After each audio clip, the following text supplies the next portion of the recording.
Hola, ¿qué tal? Saludos. En esta ocasión me da muchísimo gusto darle la bienvenida a economiafinanzas.net, pues a otro de mis buenos amigos que hace tiempo que no veía y que le doy realmente la gran bienvenida de que esté con nosotros, Jorge Piñón, analista del mercado petrolero. ¿Cómo estás, Jorge? Muchas gracias.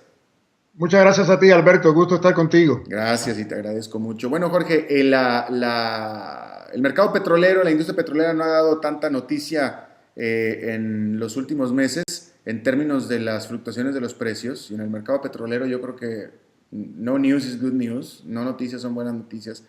Pero entre otras cosas que ha habido, en primer lugar, a los niveles que está ahora el petróleo, que ha estado bastante estable, pero ha estado rondando los $100, ¿es un petróleo caro que se puede considerar caro? ¿Está establemente caro o establemente barato? Yo creo que es un verdadero precio de mercado. Mm. Siempre hemos hablado en el pasado de que un rango de 75 a 80, $85 el barril da los incentivos económicos para desarrollar por lo menos los crudos extrapesados de Venezuela, las aguas profundas del Golfo de México, las aguas profundas y difíciles de áreas como Brasil y Angola. Así que para nosotros 75, 80, $85 el barril, eso justifica la inversión económica que se necesita hoy en día. Así que no, yo creo que $90, $100 es un precio de mercado. Bien, ahora, ¿por qué ha habido esta disparidad? ¿Por qué se han estado despegando los precios de referencia que son el WTI, que es el West Texas, y el Brent? Hay una diferencia marcada en ambos precios, ¿por qué? Bueno, una que siempre vemos que es el diferencial entre el euro y el dólar. Eso siempre lo Mm. vemos históricamente y vemos esa fluctuación que es entre 3 a $5 el barril. Pero últimamente, después de los eventos en Libia, vimos lo que le podemos llamar casi una explosión a ese diferencial, donde hoy en día el Brent tiene una prima de entre 15 o $20 el barril sobre WTI. Eso es, una vez más, porque Libia impactó a Europa, el 80% del suministro de crudo libio iba a Europa, y ahora últimamente tenemos el problema con Irán. Hay temores en los mercados internacionales que un conflicto entre Israel e Irán pueda obstruir el estrecho de Hormuz. Una vez más, el estrecho de Hormuz o los barriles que transitan alrededor del estrecho de Hormuz van principalmente a Asia, pero eso impactaría también a Europa. Así que yo creo que, Alberto, ese diferencial de entre 15 y $20 lo vas a ver por lo menos por el resto del año. Y me parece obvio por lo que estamos aquí platicando que aquellos países que se nutren del Brent, del petróleo Brent del Mar del Norte, no pueden aspirar a tener el West Texas, que está más bien de este lado en América.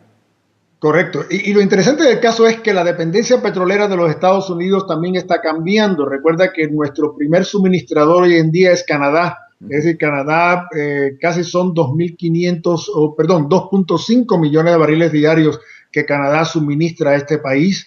Y también otros 15, 20% de nuestro suministro proviene de América Latina, países como México, Venezuela, Colombia.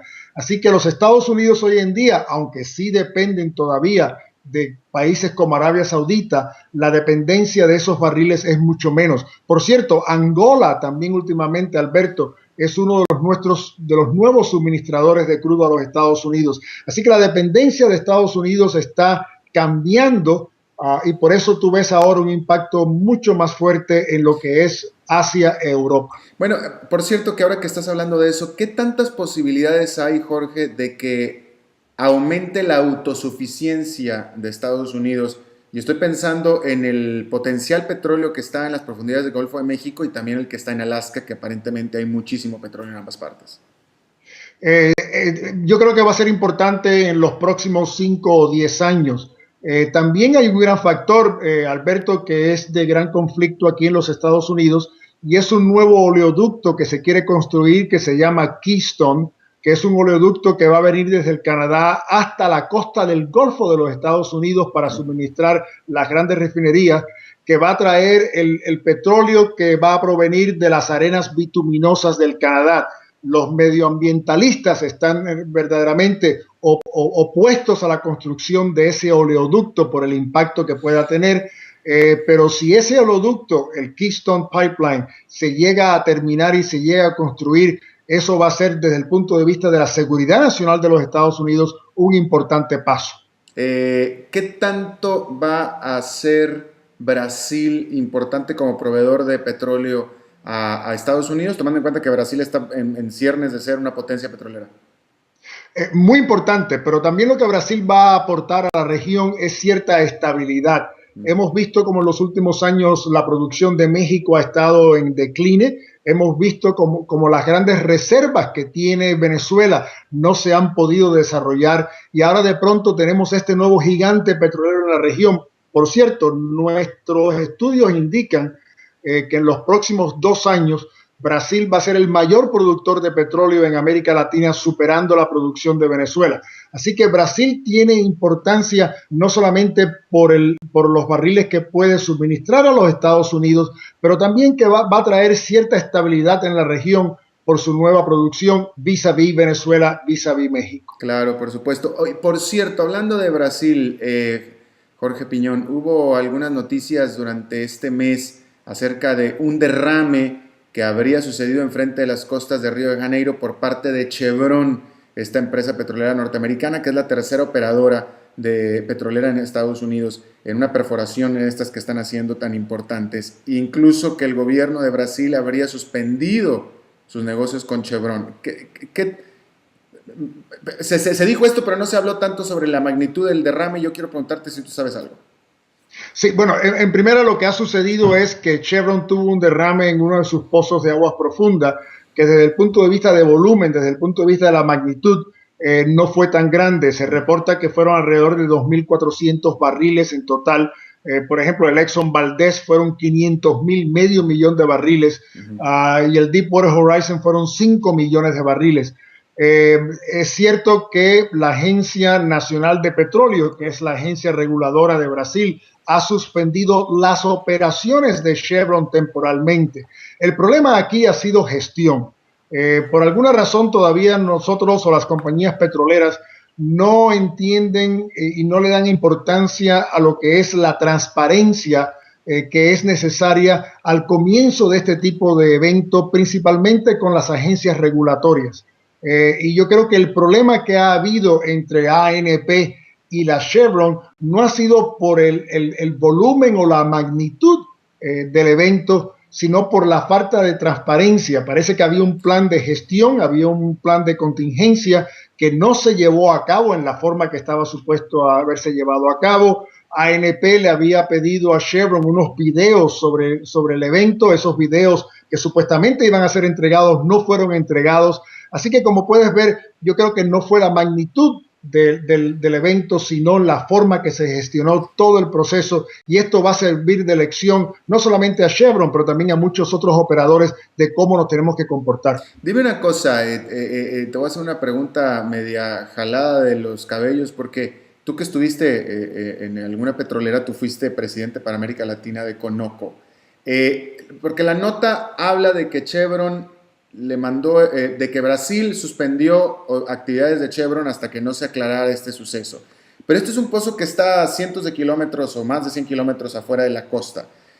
Pero a mí el detener esa perforación le afecta también a Brasil como país, porque va retrasando la explotación de ese pozo. Entonces la pregunta es, ¿hasta qué punto podemos estar seguros que en realidad sí se detuvieron operaciones en ese pozo, o se dio el anuncio nada más como para calmar la prensa, calmar a la sociedad, pero sigue todo normal, etcétera? ¿Hasta qué punto puede ser esto? Porque Chevron dijo que no había sido notificado oficialmente.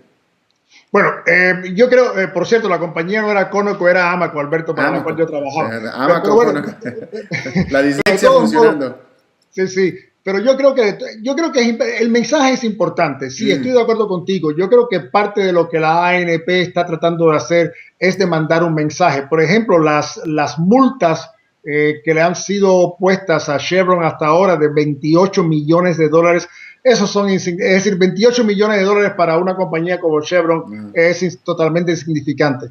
Yo creo que lo que la ANP está tratando de establecer y dejar sobre la mesa muy claro, de que esto se toma en serio, de que la ANP en realidad va a ser una agencia regulatoria fuerte y que no se debe de jugar con ella. Así que tienes razón, cierto de esto es política, pero hay que escucharlos porque es muy importante. Y Chevron forma parte de esos que son 225.000 millones de dólares que Brasil va a invertir en los próximos 5 años en sus costas mar afuera. Ya, ahora vámonos al Golfo de México. El Golfo de México prácticamente está compartido por 3 países.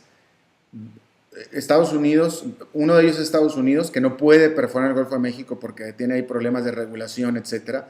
México, que no está perforando tampoco porque tiene problemas de falta de tecnología y de monopolio del gobierno. Y el tercer país es Cuba, que con todo Cuba es el que sí está empezando a perforar en el Golfo de México. ¿Qué tan importante es esto y cómo va a cambiar esta ecuación? Bueno, yo creo que lo que estamos viendo ya, como se dijo recientemente en Washington, es lo que se le llama un golfo. Es decir, que ya no es el Golfo de México mexicano o el Golfo de México estadounidense o el Golfo de México cubano. Estamos hablando ya de un Golfo de México, porque cualquier incidente en cualquiera de las 3 respectivas aguas de esos países va a impactar uno al otro. El Golfo de México estadounidense, con la excepción del Golfo de México oriental, ya se está perforando, ahí donde vimos la catástrofe del Deepwater Horizon. El Golfo de México estadounidense, que está adyacente a las costas de la Florida, es el Golfo de México que no se está explorando. México, por cierto, Alberto, acaba de recibir una nueva semisumergible que se llama la Bicentenario, que fue fabricada en Corea del Sur. Es una semisumergible que puede perforar hasta aguas de 10.000 pies de profundidad. Ella va a estar perforando el primer pozo ultra profundo de Pemex, que se llama el Pozo Máximo, que está a 22 millas al sur de la línea de la demarcación de la frontera marítima con Estados Unidos. Así que México ya el próximo año va a estar perforando en esas aguas profundas. Y como tú mencionaste, la compañía española Repsol va a estar perforando solamente a 60 millas al sur de Cayo Hueso, también como a 5.000 pies de profundidad, el Pozo Hawái. Aquí pensamos a finales del mes de diciembre o a principios del mes de enero. El problema es que necesitamos entre estos 3 países un plan de contingencia en el caso de un accidente, porque los recursos necesarios para poder manejar este incidente solamente está en los Estados Unidos. Así que lo importante ahora es que Cuba, Estados Unidos y México firmen un acuerdo de cooperación conjunta para poder ayudarse en el caso de un accidente en el Golfo de México. Hablas de plan de contingencia uniforme, porque yo quiero pensar que Pemex opera muchas plataformas petroleras, debe tener un plan de contingencia propio para controlar cualquier derrame. Lo tiene, pero recuerda que las aguas de Campeche no son aguas ultraprofundas. Y recuerda también que en el 1979 Pemex tuvo el incidente del Ixtoc, que eventualmente impactó 140 millas de costas del estado de Texas.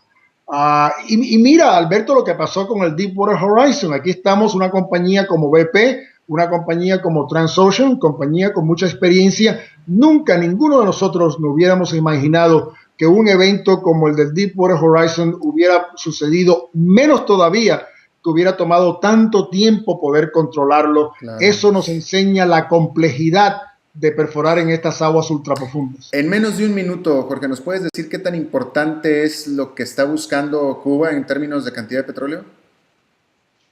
Es importante, pero recuerda que aunque encuentren petróleo, todavía va a tomar de 2, 3 a 5 años a poder desarrollar todo el sistema petrolero. Yo creo que es importante desde el punto de vista político, porque entonces las dependencias de Cuba vis-a-vis en Venezuela va a ser menos todavía. Yo creo que Cuba y Estados Unidos por el petróleo quizás lleguen ahora a un nuevo acuerdo de cooperación o por lo menos de conversaciones. Así que yo creo que va a ser un factor importante si Cuba encuentra petróleo. No es la cantidad, pero es que encuentren petróleo va a ser importante para Cuba. Y es el hecho de que si lo encuentran y le ponen una plataforma petrolera, va a estar a la vista en las playas de Cayo Hueso, definitivamente. Y eso va a traer en sí ciertos problemas. Tienes razón. Absolutamente. Jorge Piñón, ex ejecutivo petrolero, analista del sector, catedrático, te agradezco muchísimo de nuevo tu disposición y tu tiempo. Un placer estar contigo, Alberto. Gracias.